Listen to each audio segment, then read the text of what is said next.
John McMullen today, live at Eagles campground over there at the NovaCare Center, where, of course, Doug Peterson addressed the media and a lot of Eagles news and notes as we get ready for the Lions there. John will also go over some NFL news and notes with him coming up in just a bit. John, of course, covers the league nationally for today's pigskin.com. But Doug had a lot of things to say today, including maybe, John, a plan B to the right tackle situation if and when, it sounds more like when, I would guess, although you can update us on that a little bit more too. Lane Johnson is suspended.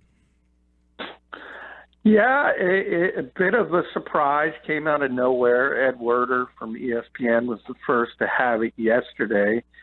Talked about Vaitai moving in possibly to right tackle and keeping Alan Barber over at left guard. And Doug kind of confirmed it today that that's the way they're now thinking. And it makes a little bit of sense from the perspective that I think Alan has surprised everyone how well he's played this season, and they don't want to move him from that spot because he's basically playing at the Pro Bowl level. And their mentality is why affect two positions instead of one when Lane Johnson is ultimately suspended, which is probably coming down in 7 to 10 days is usually the time frame. So the lone hope there is maybe you get a game or two shaved off, but Lane's going to be gone for a while, and they know it, and they're looking at their best options. And I don't think it's 100%. Because there's two schools of thought. Do you put your best 5 players out there? I think if you want to do that, then you kick Allen out the right tackle. You put Stefan Wisniewski at left guard. But if you don't want to affect two positions, you only want to affect one, you put Vaitai out in right tackle and cross your fingers. And I think that's the way Doug Peterson is leaning right now. Well, I got to ask you then. I mean, this is a guy who hasn't been active. He's a 5th-round pick. He basically runs with the scout team. I mean, how prepared and how ready would he be to handle playing out on the right side in an NFL football game for a guy who really has very limited experience and I guess doesn't get a whole heck of a lot of practice time either? No, and I kind of wrote at 973ESPN.com, and that's throughout training camp. You go back to training camp.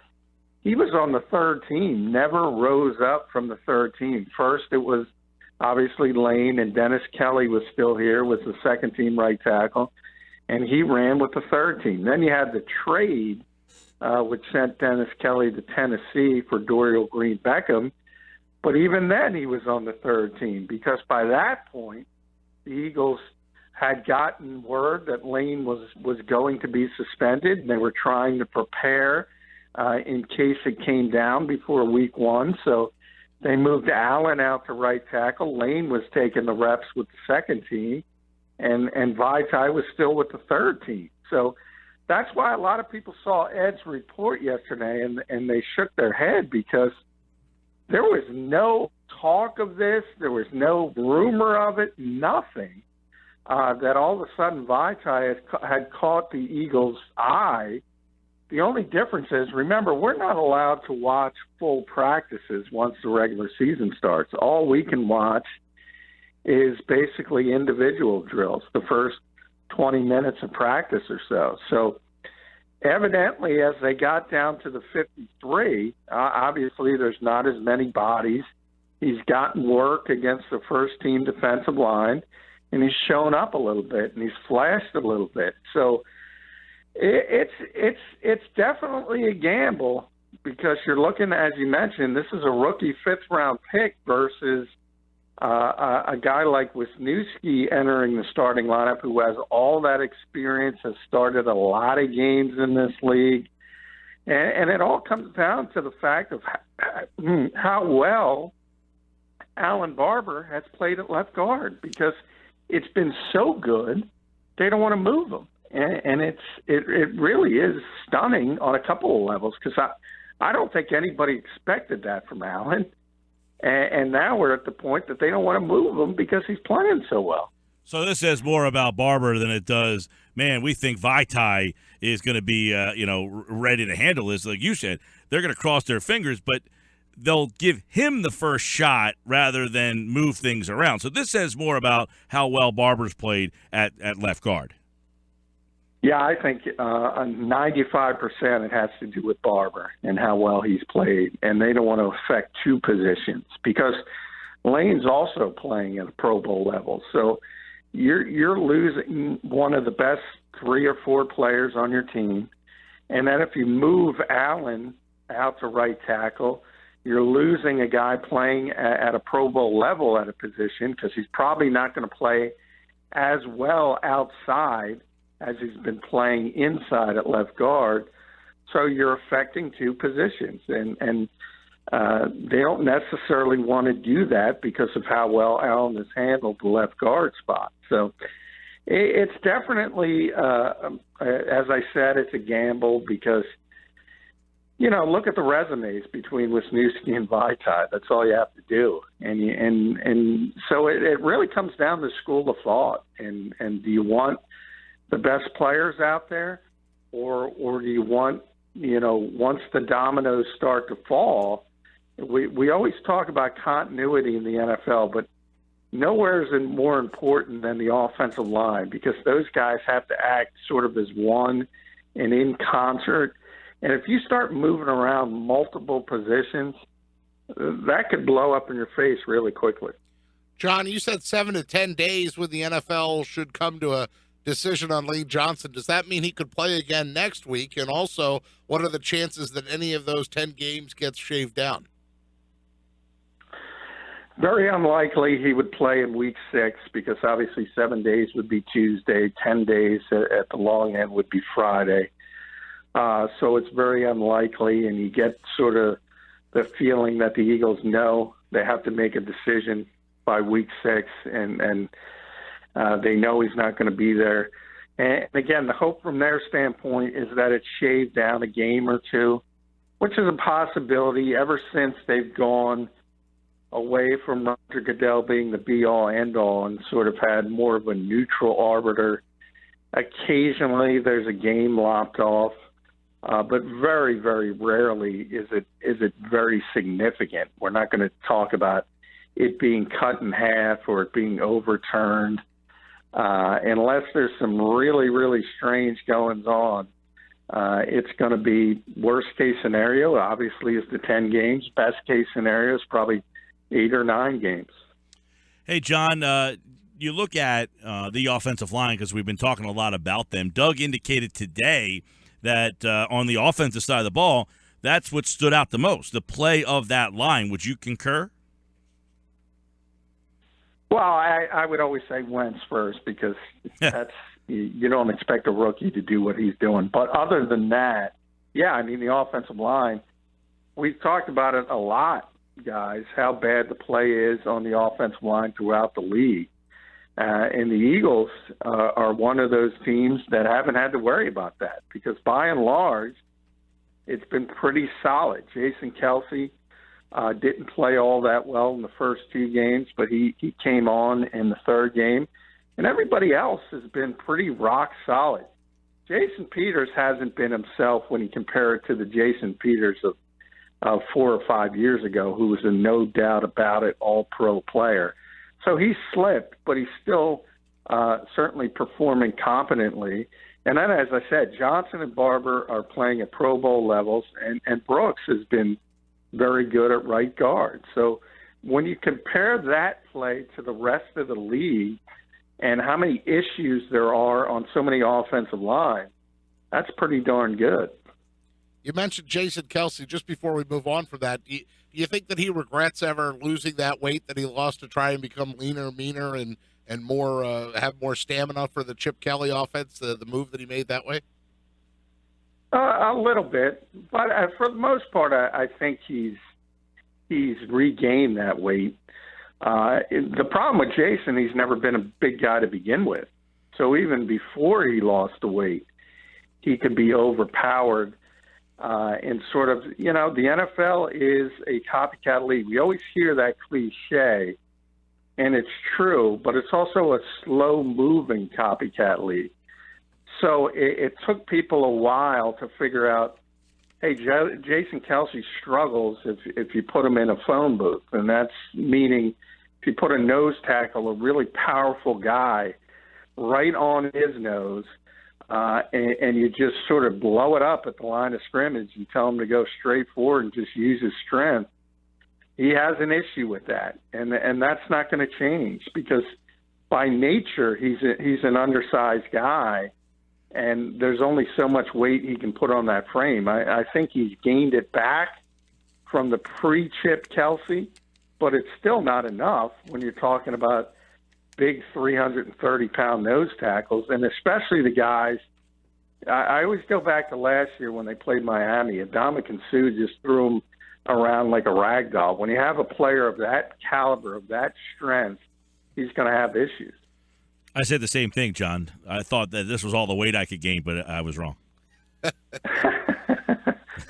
Well, I'll say that. I say the same thing. I think all three of us can say that. But it's different. You know, obviously in the NFL there's good weight and there's bad weight. There's plenty of room for Jason to gain bad weight. There's plenty of room for anybody to gain bad weight. But as far as improving John, his you'll appreciate. game, By the way, you'll appreciate this. We got Josh to laugh. Right.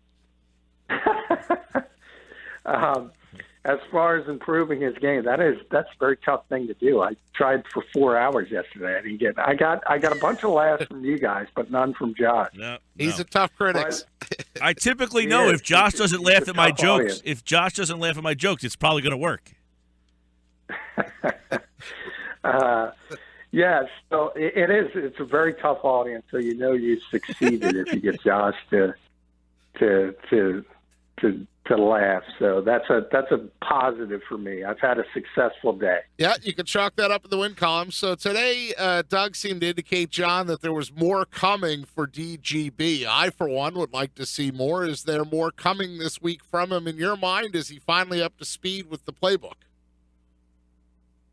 No, I don't think 100%, but I continue to say, dating back a couple weeks, it's going to be a little bit more each week because he's so talented.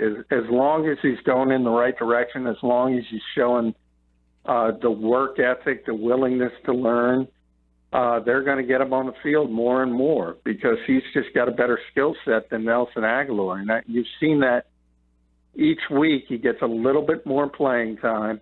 A little bit more put on his plate, and at some point he's going to surpass Aguilar, and he's going to be the second receiver on this team. If, as I said, he shows the work ethic, he continues to practice hard, because you have to throw that caveat in there because that's the reason he got traded from Tennessee. They had a lot of problems with him down there. But if he shows the coaching staff, and he has to this point, he's going to be a big part of this offense by the time it's all over. John McMullen with us here on 97.3 ESPN as we talk a little Eagles football. Now, you've talked about how impressed you are with Wentz. What's the biggest thing that Doug and his staff have done as a coaching staff to help Wentz succeed? Well, you know, I think it's the fact, and I kind of talked about it with Teron Davenport yesterday when we had him on the show. If you look at Doug was a former quarterback in this league, and Frank Reich was a former quarterback, and John DeFilippo played quarterback in college. So you have all these guys who have played the position and understand what you need to be successful at that position. And specifically with Doug and Frank, they know it at this level. And I think one of the things is autonomy at the line of scrimmage. And if you know you have a guy who can handle it, you give it to him. And I think Doug and Frank know that Carson can handle it, even though he's a rookie. There aren't a lot of coaches that give veterans the autonomy at the line of scrimmage that they've given a rookie. And I think because a lot of coaches didn't play the position, don't understand it. I'll take my daily shot at Chip Kelly there. If you don't understand what it takes to be successful at that position in this league, and by the way, this is not only Chip, this is a lot of coaches in this league, they want you to run what they call, and they don't want you to look at the defense and see weakness and change and tweak things at the line of scrimmage. I think Doug and Frank are smart enough to realize they got a kid who can do that, and they're allowing him to do it. So with Wentz having the week off, his newfound success and fame, how did Doug think that Wentz handled things now coming back and getting back into football mode? Yeah, I don't think he's worried about it. He was there. He mentioned he was there at 5:30 again. I think he's more worried about Nigel Bradham getting arrested, his daily arrest, seemingly. But yeah, I mean, he's shown he's a gym rat. He's shown he's a film nut. He lives, he breathes football. As I mentioned, he's there at 5:30 in the morning with Chase Daniel, going over what they need to go over. So that's one aspect that I don't even think Doug worries about, because he knows he lucked out, and they got a kid who enjoys the minutia aspect of the job, which to some of us and to some quarterbacks in this league, that part of it is torture, and he really enjoys it. John McMullen's with us. For more on this Eagles-Lions week, go to 973ESPN.com. John has a piece up further in depth about Nigel Bradham, who Doug was asked a lot about today, but you can read more about that. And the right tackle situation, what that could look like moving forward, go to 973ESPN.com. But, John, I want to take a look at some of your national work as well. John covers the league for today's pigskin.com.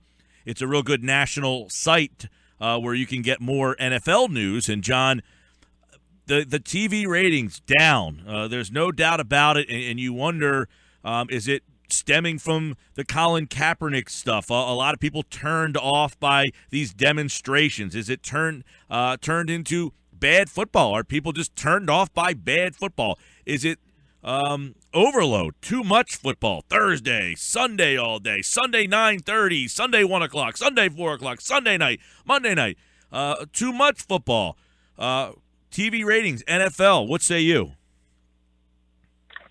Well, I think you're right. It's a confluence of things, and there was a big poll out today, and that's why it made news that said 32% of adult viewers were turned off by Colin Kaepernick and other people's protests. But and there's certainly people that are. Well, you mentioned some of the other reasons. I mean, other than enjoying the aesthetic version of Carrie Underwood singing the Sunday Night Football theme, you know, they always joke, we've been waiting all day for Sunday night. Well, who the hell's been waiting all day for Sunday night? You've been watching football all day. Nobody's been waiting. It's complete. You mentioned the overload of product on television. And they changed that song too, John. So there's some people in the Thompson household that are very upset that the Carrie Underwood song has changed. Yeah, they have changed it. It's not as good. It still looks as good. But she still says we've been waiting all day for Sunday night. So they haven't changed that part of it. And I joke because obviously there's so many games on during the day. And then part of it's bad luck because we have the presidential election, and one game was obviously against the first debate, and that got destroyed in the ratings, and that kind of stuff will settle down. But you know, Monday Night Football is down 19%. Thursday Night Football is down 15%. Sunday Night Football is down 10%.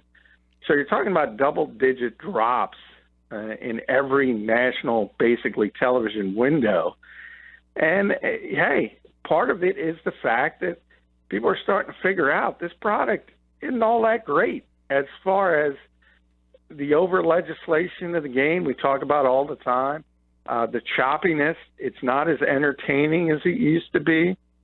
So all of these things have sort of developed into a perfect storm that have hit the TV ratings, and I don't think it's going to stop. I think they've hit the tipping point. There's another thing, too, to throw in. I don't know how much is it affected, but the social media aspect, the red zone, games are aired on Twitter. I mean, you can watch a game on Twitter now. You can watch Red Zone. I don't know if there's ratings. Does anybody have ratings for the Red Zone channel? I'd love to see what their ratings are, but I guess that all needs to be factored in too. Yeah, and that's part of it. And millennials like to get their information in different ways. There's YouTube highlights. You got to throw that in. So there's the streaming aspect. That hurts the ratings as well. So it all comes together. Right, you can watch Sunday Night Football. You can watch Sunday Night Football on your tablet or something, and have something going else on your television, and have the game kind of over in the corner of your eye. Yeah, and the NFL will say we're still getting viewers, but when you talk about those streaming options, that doesn't mean you know what to advertisers, and that's the golden goose for the NFL and why they get paid so much for their product. It's because it's been the one DVR-proof property, the one streaming-proof property, and that's ended. It has ended this year so far through 4 weeks. We'll have to see how it goes the rest of the season. But if it continues at this level, at this pace, and I expect it to be honest, the NFL is going to have to figure some things out because the golden goose might not be there in a few years. Another thing just flashed across the screen on ESPN. I think this is another thing. Taunting calls up 220%. Unsportsmanlike conduct penalties up 56%. You know, the no fun league. It's been zero fun this year. Yeah, well, that's part. I think if you take OBJ out of that taunting, it would be down 10%. But, no, yeah, I mean, that's part of the over legislation I talked about. Nobody likes the calls. Nobody likes the chippiness, the illegal contact down the field, pass interference. Nobody likes those taunting fouls. Nobody likes the 15-yard penalties for celebrating in the end zone. You understand the NFL usually has good reasons for what they do, but I often say they're really, really bad with unintended consequences. They're not forward thinking. They sort of just think from A to B, and there's always something you don't envision. And in the case of I often use it, you see all the quarterback injuries. Now think about it, guys. How many rules have they changed over the years to protect the quarterbacks? They've done everything. Back in the day, you used to not be able to throw the football away when you got out of the pocket. That would have been intentional grounding. You had to take a sack. The offensive linemen were moved. The tackles used to have to be on the line of scrimmage. There's been so many rule changes. And what's happened is, in theory, that sounds great. You're going to protect the quarterbacks. But what defensive coordinators have said, hey, if we don't get to the quarterback now, we're done because there's nothing we can do defensively. So all of a sudden, blitzes are up, quarterbacks get hit more, and it ends up the exact opposite of what you wanted. More injuries than less injuries. And that kind of thing is what the NFL has always been really bad at. Interesting stuff. Read John's piece on the ratings decline. Go to John's Twitter handle at JFMcMullen. And today's pigskin.com is where his column is up about Colin Kaepernick. Is that hurting the NFL television ratings, or is there something else there? John, we'll talk to you tomorrow as we get ready for week number 5. The coordinators will speak. We'll get a good sense of Jim Schwartz as he'll face his old team. Thanks, pal. Hey, thank you, guys.